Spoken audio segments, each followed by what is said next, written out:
Good morning. It's your boy Trey Colbeck here for another episode of Harness News Update. It is November 30th today. We're almost in December. Can't wait.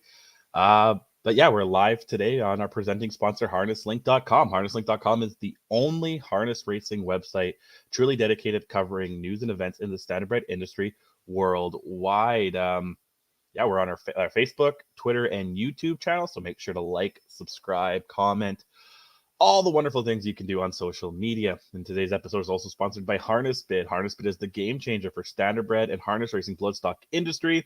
It provides buyers and sellers with an easy-to-use online platform that offers global reach, unparalleled transparency, and convenience for you, its customers. With zero commission on any horse sold, buyers can purchase horses with the confidence that they're getting the best value for their money, while at the same time, sellers can list horses without worrying about hefty commission fees eating into their profits. For more information and to get started, visit harnessbid.com. And we're also live today because of our thanks to our friends at the USTA. So today's episode, kind of the new format I'm testing out. I'll have replays of kind of a recap of every track that was in action yesterday in North America. I believe there was 8, 7 American tracks and 1 in Canada. Flamborough was the Canadian one.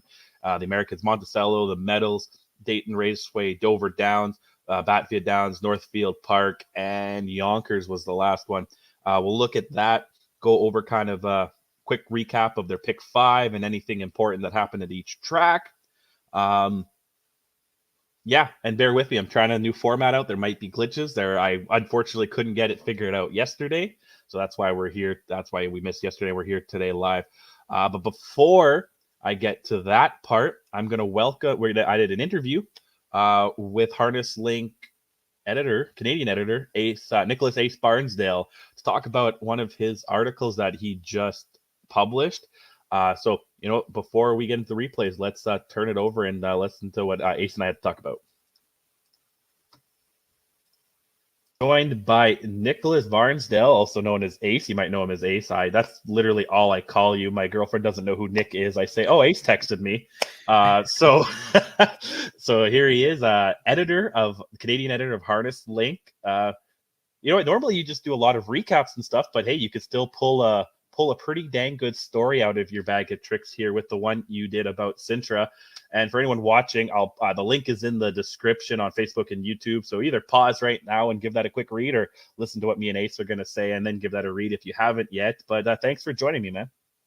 Yeah, no, pleasure to be on the show. You do a great job with it, and yeah, this is one that I was kind of working on, I think, for over a month before it was eventually published. And it was a lot of fun, and I do like to do the features. They are a bit harder work, and obviously I recap pretty much every track in Canada every night, so it can be a bit harder to squeeze those things in. But yeah, this is one that I'm pretty proud of. That's perfect, man. And I don't want to take anything away from the actual article, make people read it still, but I want to ask you kind of about maybe the behind the scenes of it more. Why since, I know he's getting retiring, right? But why him? Why did you feel this was the story that you needed to do? Well, he was just a really cool horse, and growing up, going to Mohawk lot of times as a kid with my dad, as a lot of people know, he was one of those horses that I saw like every Saturday pretty much. And I knew he had some big wins, and while he was always at that pretty high level of Mohawk, he'd also been a Grand Circuit horse even before that. And so when I saw he retired, and I saw a lot of people also on Facebook and Twitter sending their tributes to him because of how great he was, I thought, this is a story that deserves some coverage. And I saw it pretty quick. Like, I saw Anthony McDonald's retirement video, and I decided, let's get something going. So I interviewed him, and then then I decided, we may as well go full out, try to really encapsulate what kind of horse he was, because he was a pretty big fan favorite, kind of like this horse behind me here on my wall. And I thought he was really deserving of a comprehensive career kind of review. No, it's perfect. That like kind of leads me into like my next question.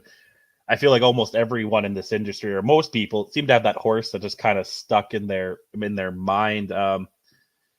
Regardless of where you're from. For me, it's more Manitoba local horses or Western ones. It's the one you saw Saturday at Mohawk, right? And clearly, Sintra had that ability, right? Like you said, he had a lot of fans. Yeah, he's one that I think a lot of people were rooting for. That I think, if you were at the track and you weren't necessarily inclined to make a bet on the preferred, you would maybe hope Sintra wins. And for me, and I think for a lot of people, the stable itself, of course, has a lot of owners and a lot of connections, and that tends to breed more of a following for every horse. But I think even without that, he still would have had a lot of people cheering for him at the Gold Cup and Saucer. And I always saw everyone thought highly of him because people like the explosive, exciting, really talented horses, which Sintra, of course, was, but they also like to see those tough horses that seem to just really do their work, week in, week out, and are around for a long time. And so that's kind of why I thought, needed to do this story, and because he was really well liked, and I knew a lot of people would be interested in reading something like that, and that's kind of what it's about is giving people what they want to read. That's perfect. Like you said, for every explosive horse, for almost every Bulldog Hanover, you need a Sintra to kind of balance it out, right? And Yeah, because not the sport would die if only we had the 3-year-olds and then they all retired, right? Or at the end of the year, you need those exactly. horses going into it. We can't be like college basketball, one and done. But like, how important do you think horses like this are to the fabric of the sport, right? Like you said, these horses that are the ones that we see, and nowadays in everyday tracks, they fill in these classes and they're fan favorites for a reason. Yeah, I think they breed kind of this continuity into the racing where, if you follow it enough, if you follow one track enough, you'll see the same horses from week to week, and that kind of gets you into it. We don't have a lot of these things that the NFL has, for example, like free agency and trade deadlines and all this. But we do have the fact that you get to know these horses from week to week if you cover them all the time. So I think it is pretty important to keep people coming back and to give people that familiarity, to develop kind of a relationship. Even you may never meet the horse, you may never pet them, you may never talk to the trainer or owner, but you kind of have a relationship with them, with the fact that you if you go to the track every week, you're standing 30 feet away from them every Saturday or whatever it is. And then even seeing them on the screen or in the program, it's like, okay, I know that horse. I know vaguely what he's probably going to do. Like with Sintra, you could pretty much always expect him to be, first or second over. He only went to I think he was only at the lead at the quarter like 3 or 4 times in his entire career. And so, you know, week to week, you get to know these horses, and yeah, it's just important that kind of gets people to feel more involved in the sport, I think. Perfect. And again, I don't want to take any spoilers away, but was there something you learned through this process about the horse that maybe you didn't know before, or something that's really stood out to you?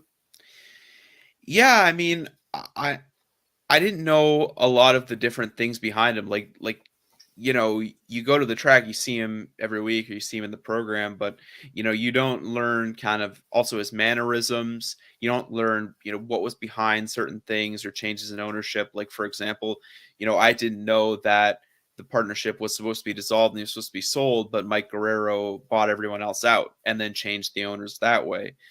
I didn't know how much the stable had bought him for, and it was cool learning what the people involved with him thought of him. Like, Dave Maneri saying he was so easy, trained easy, jogged easy every week, that he really liked to eat bananas, and that he was just a big eater in general. If you've seen the movie Seabiscuit, they like to emphasize how much he loved to eat, and that was one thing that Dave told me. And it's cool to learn how the horse affects people. Like, Mike Guerrero in the story, he says that the 4-year-old season, which was Sintra's most notable, was also a year that he was going through a lot of personal issues. So being able to see also, the thing that, you know, keeps us going in this sport is the emotion and the feeling it brings us to be able to learn about that from someone who I've never spoken to before and someone who was behind the scenes with a horse that I kind of knew. That part was really interesting for me. Awesome. Now you got me wanting to watch Seabiscuit, man. Spider-Man riding a horse. What could be better than that, man? Right. So, last thing we'll get it on here. What's your favorite personal Sintra moment from before or through this experience? Like, what's one moment if you could remember only in your old age when you're forgetting everything? What's the one thing you hope you can remember about him? Well, seeing as I went to the track so many times, in my teens, there's not one that I can really remember of him winning, but I do remember him winning the Gold Cup and Saucer last year, and that was cool because I didn't have a bet on the race, but I was still cheering for him, and it was really cool to watch him win, another big race and tie the track record. Like he really got back again to, like the awe that he left people in when he won the Canadian Pacing Derby against all those insane horses, and when he won the graduate final in 47-2. Like obviously he wasn't at that overall level where he could have won the graduate final that year. I mean, obviously he would have been ineligible, but you know what I'm saying. But he went to a track that he'd been to only the week prior once, broke the record, and won probably one of the biggest races every Canadian horse person wants to win. So I will remember that, and I will remember how the sideline story of how it was the one that Anthony always wanted to win. That was kind of the one. That's kind of something everyone knew going into it. And in the lead up, like I remember my dad saying when they bought Sintra, "Yep, he's going to try to win the Gold Cup with that one," and then he did. So the culmination of the storylines coming into it, and then seeing him win. Yeah, that was really exciting, and it kind of brought some passion back that I hadn't had in a horse for a while, maybe since Sandpail. So, yeah, that's probably the one I'll remember. Actually, talking about, I think I completely slipped my mind. I did a story about him leading into that Gold Cup and Saucer when I worked for another company. So, another publishing company, right? So, I that name always sticks with me, and sometimes when we deal, you and I specifically, when we deal with 100 horses a day, it's crazy that some of these ones still stick out to us, right? And yeah, and you can see them on the track, and you just know who they are. It's not just some brown colt or brown horse out there. We actually know who they are. But yeah, thank you for your time, Ace. Man, you and your dad, you're always you're always in my prayers on Sunday. You know that. I hope. Yeah, I hope you know that. And thank you, man, for this, and great story once again. No, thanks a lot. Thankfully, we're on a bye this Sunday, but Right. next week we'll be needing you. So yeah, thanks a lot, and thanks for having me, and yeah, thanks for the interview. Keep doing what you're doing.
Wow, that was a great talk with Ace. And again, if you haven't read his story yet, the link to that is in the description on YouTube and Facebook, or visit harnesslink.com and find Nicholas Barnsdale's tab in the contributor spot. And yeah, make sure you check out all the thing Ace has going on. Like he said, he also does the Canadian track recaps every day, every day. So if you miss any of the action and you want to make sure to keep catch up on that, check out Ace's daily recap columns, or you can watch this show if you're like me and you don't read and you'd rather just sit back and watch whatever's on Facebook and Twitter and YouTube like I do, and watch this show, because that's what we're going to have next here. We're going to dive into our Monday recap of racing, and first we're going to kick off with Monticello. Monticello is the first one we're going to look at here. Like I said, we're going to try some new format. Here's race 3, 4, 5, 6, and 7 was the pick 5. Race 3 was won by 12-year-old Trotting Gelding, Hot Summer Night. That's the one up there with the 5-6 length lead. This was his 54th career win, 302 starts. In the bike was Michael Merton. He had a couple wins on the day, actually back-to-back wins. We're going to see him again here in race 4 with the 6-year-old pacing gelding, Rock On Lou. This was Rock On Lou's 18th career win at 142 starts. The 5th leg, so race 5, but 3rd leg was won by Brutal Storm, an 8-year-old trotting gelding. 13th career win in 185 starts, 2 minutes and 3/5. This was a close finish. Look at this.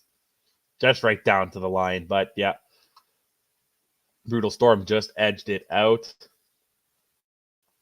Race 6, the 4th leg was won by Treasure Mac. 33rd career win for the 9-year-old gelding.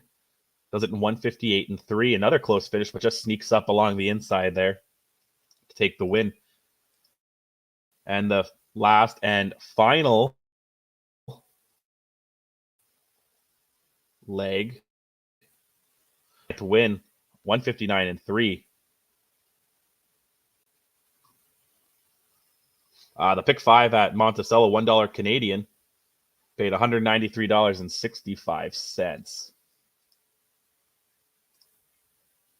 Yeah, so that's everything. That again, the pick 5 paid out 61435. That was Monticello.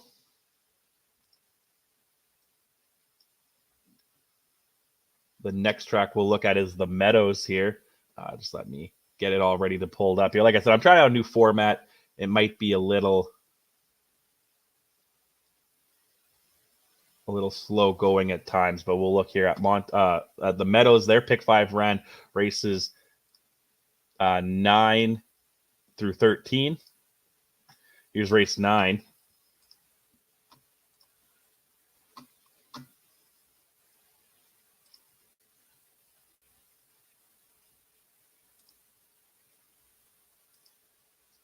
That was won by,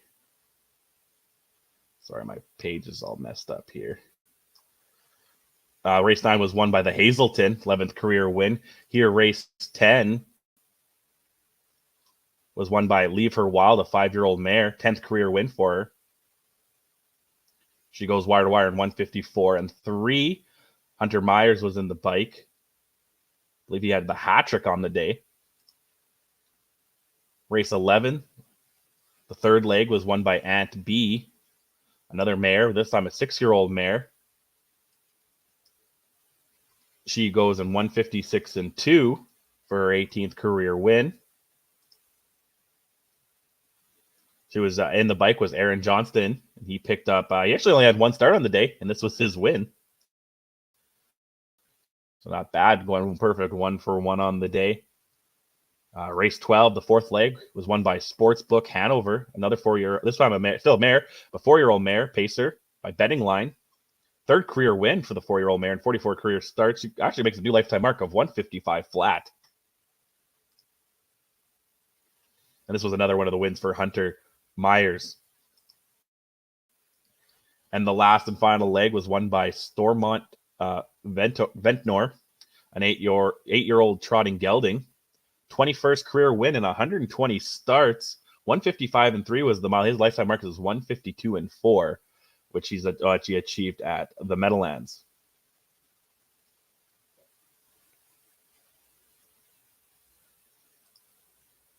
There we go. That's everything from the Meadows. The pick 5 paid out 54215.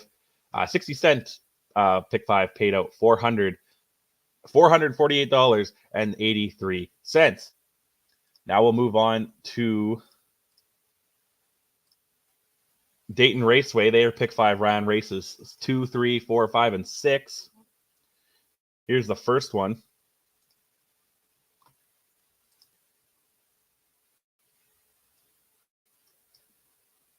The race was won here by Martin's Million, a 3-year-old gelding, by Racing Hill. 5th win for the Pacer.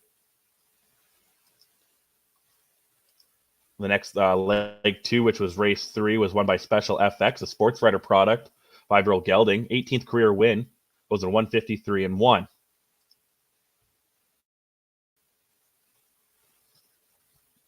Real tight finish there. Wow. The third leg, which would be race 4, was won by Badger Quinn, a 12-year-old pacing gelding by Yankee Skyscraper. 42nd career win in 335 starts. The 12-year-old gelding still can go 154-4 and put up a 29-4 closing quarter. Wow.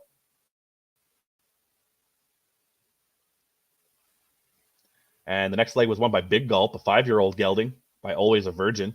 30th career win, goes wire to wire here in 152-1. Just speeding down the lane here.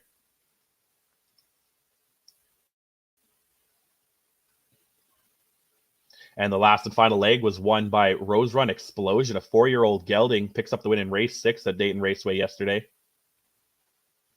9th career win. Here they are. 9th career win for the Pacer. Goes wire to wire in 151-4.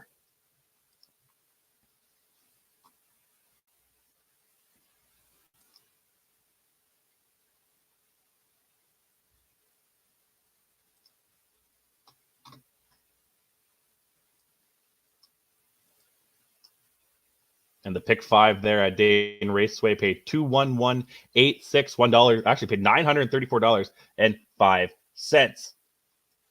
The next track we'll look at is Dover Downs. There's actually a pair of stake races to kick things off. And let's listen into it. It's the Delaware Standardbred Breeders' Fund elimination for 3-year-old fillies, leg 1 here. Now clear. Hold My Wine back to second and third. She has risen about 8 or 10 lengths back to Kim's Secret Search. They make their way by 3/4. They go by in 125 and 1/5, 27-4 on that third quarter. They race around the final turn, coming toward the top of the stretch. And it's Misty Coast by 2 lengths over Hold My Wine. Another 3.5 back to She Is Risen, and that's it. They're at the top of the stretch, turning for home. Misty Coast comes off the turn with the lead. Hold My Wine races in second with the wire. Misty Coast wins. And it's Hold My Wine and this third. She Is Risen. Misty Coast at 153. Like you heard, Misty Coast, 153-1, the 3-year-old filly by Powerful Miss gets the job done. 13th career win. The second, there was 2 splits. The next one was won by Chatty Kathleen. Let's see how she does it here.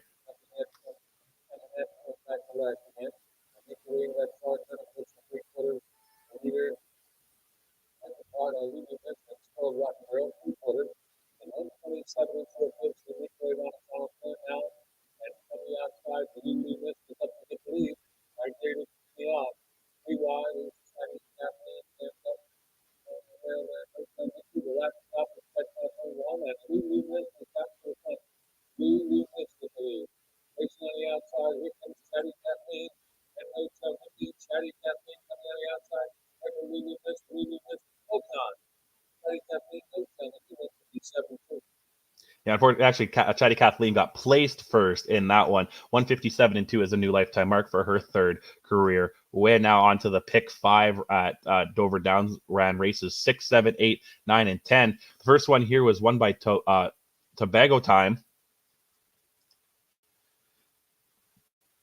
The 5-year-old mare gets her 16th win and 101 starts here. 154-3.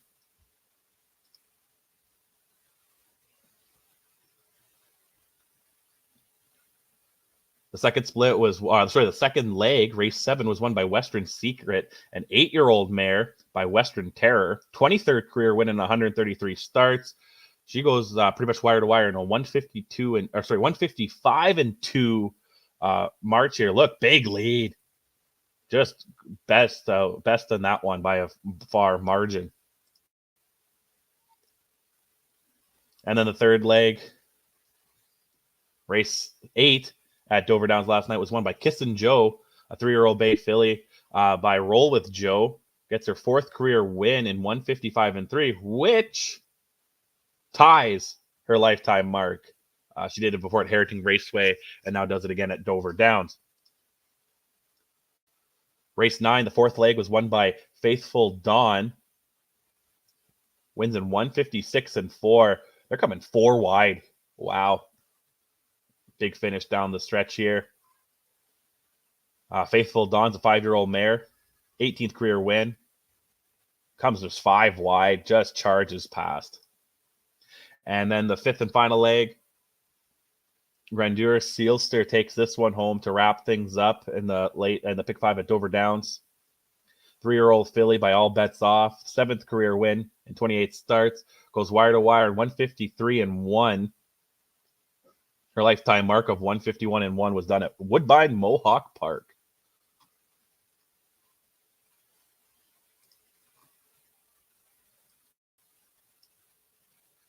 And the pick 5 there at Dover Downs paid out $306.10 Canadian for 53796. And next we'll look at Batavia Downs. Their pick 5 ran races, the first 5 races of the day. Don't Sweeten It. Don't Sweeten It, my bad. 12-year-old mare by Don't Get In My Way gets her 35th career win. Just shy of $200,000 in career earnings. She goes 158-1 in the wire-to-wire effort. The second leg was Mock of Shame, a Mach 3 sired mare, 7-year-old mare, gets her 19th career win. She's due just about $150,000 in career earnings. She goes 159 flat. A 32nd and 4/5 closing quarter was good enough to get the job done here.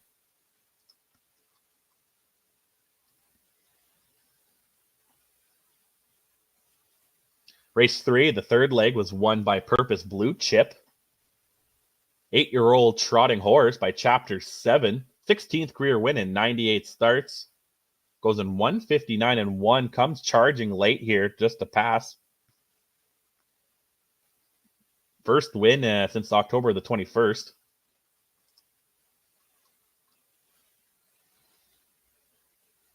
Race 4 in the fourth leg was won by Cherry Valley, a 3-year-old filly by In the Arsenal.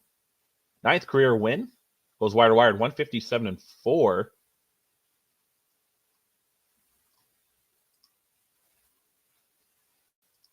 And the 5th and final leg was won by Fear Her Touch, a 4-year-old mare by Fear the Dragon. 12th career win in 70 starts. Wins at 157-2.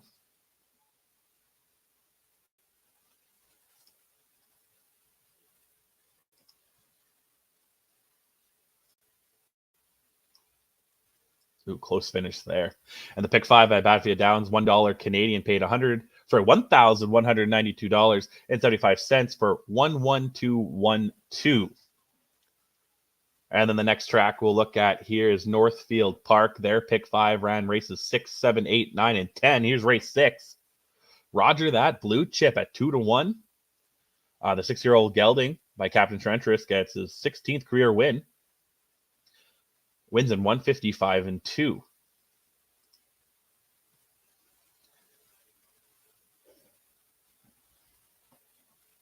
And the second split, second leg, which is race 7, Gianna Grace at 6-5, the favorite. She's a 4-year-old trotting mare by Dover Dan, gets her 5th win. Goes in 2 minutes flat. Her lifetime mark is 158 flat, which she's done at Hoosier Park.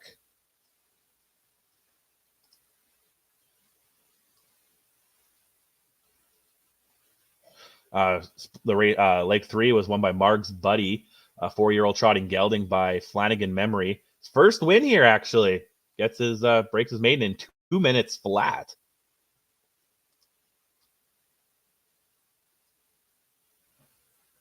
Just charges that at the end there. The fourth leg, race number 9, was won by Toonie Teen, a 5-year-old gelding by Sports Writer. 11th career win, 4th of the year. Goes in 157-4. Lifetime marks 153 flat, which he's done at Harris, Philadelphia.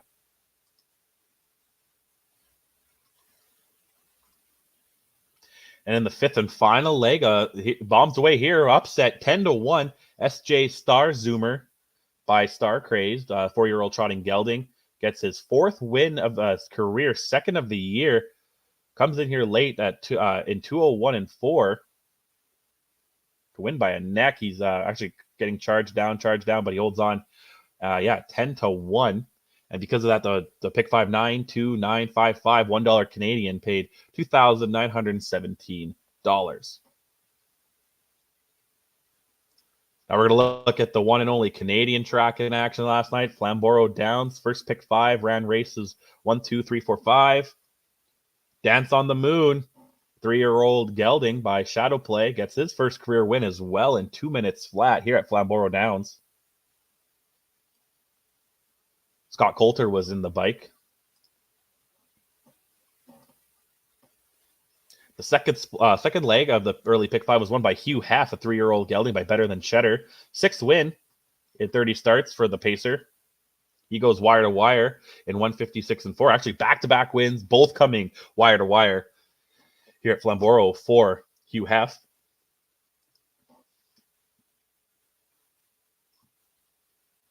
The third leg was won by Better Be Gouda at 5-1. The 7-year-old gelding by Better Than Cheddar. 25th career win, 6th of the year. He too goes wire to wire in 154 flat. Samuel Filion was the winning driver in this one. The fourth leg was won by Hands of Nosin. Hands Off Nosin. That's by a McWicked. 2-year-old gelding gets his first career win. Took 7 starts to finally get the win. He goes in 2 minutes and 2. Austin Sorry was in the bike for this one. And the fifth and final leg for the early pick 5 was Tory Time. 4-year-old gelding goes wire to wire in 156 flat for his 8th career win, 5th of the year. Travis Collin was in the bike for this one. And the early pick 5, based off 20 cents, 24611 paid $38.80 at Flamborough. But we'll dive right into the late pick 5. We're in races 6, 7, 8, 9, and 10 last night at Flamborough. The first race here, race 6.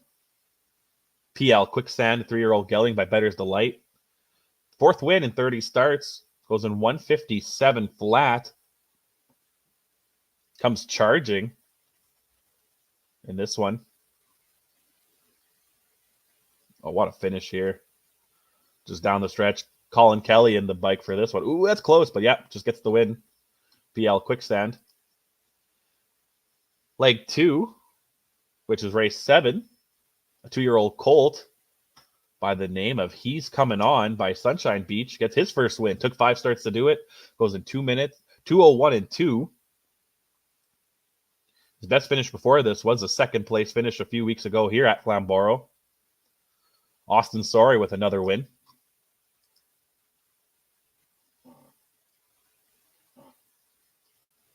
Leg 3 here was won by Bugsy McGee at 1-5.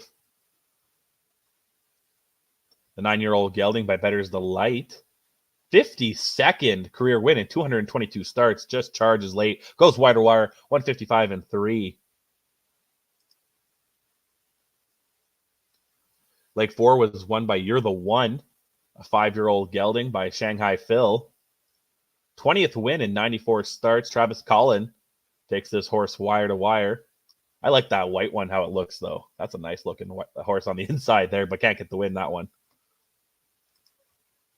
And the 5th and final leg, 13-1 upset, PH Jim. A 3-year-old gelding by Big Jim. Goes wire to wire in 154 and 3.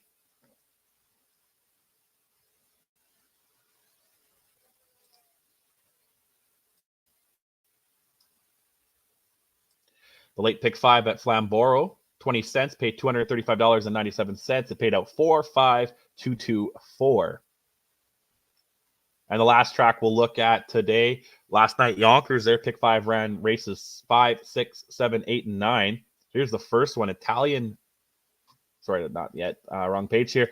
Annalise Hanover, a 3-year-old filly by Keystone Velocity. 4th win in 33 starts. She goes wire to wire in 156 and 3. The second leg of the pick 5, 6-1. Diamante Trio, a 4-year-old mare by Nadal Sheba. Gets her 8th win in 35 starts. She goes in 157-3.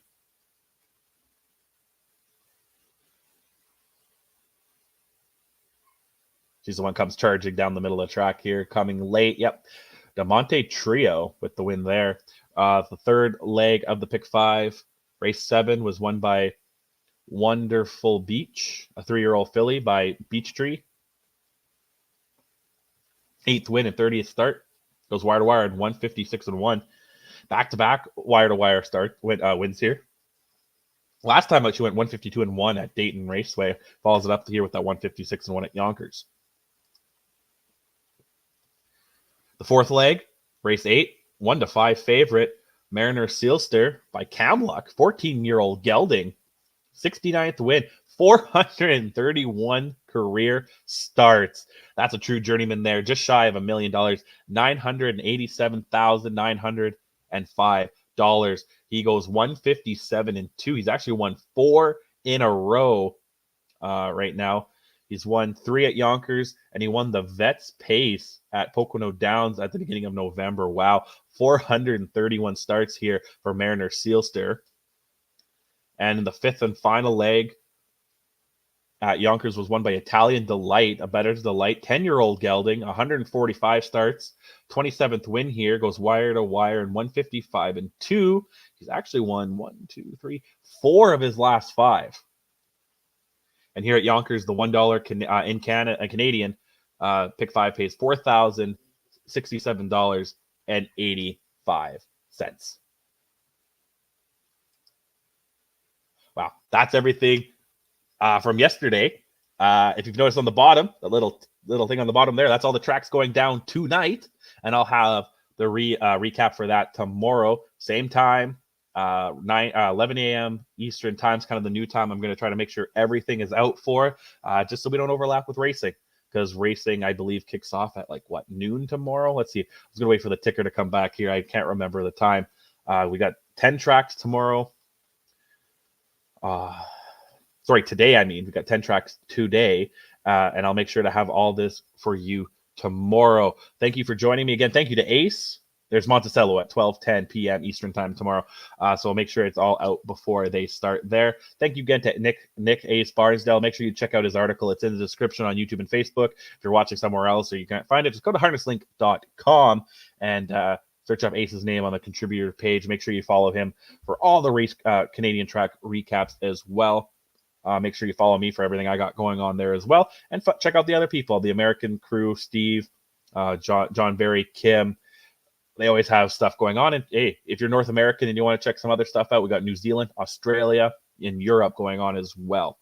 So before we shout out, I'll be back tomorrow on our presenting sponsor, Harness Link, because Harness Link is the only harness website truly dedicated to covering news and events in the standardbred industry worldwide. And also thank you to our sponsor, Harness Bid, the game changer for standardbred and harness racing bloodstock industry. And thank you to our friends at the USTA who helped make this all possible. On behalf of everyone at Harness Link, I'm Trey Colbeck. See you tomorrow.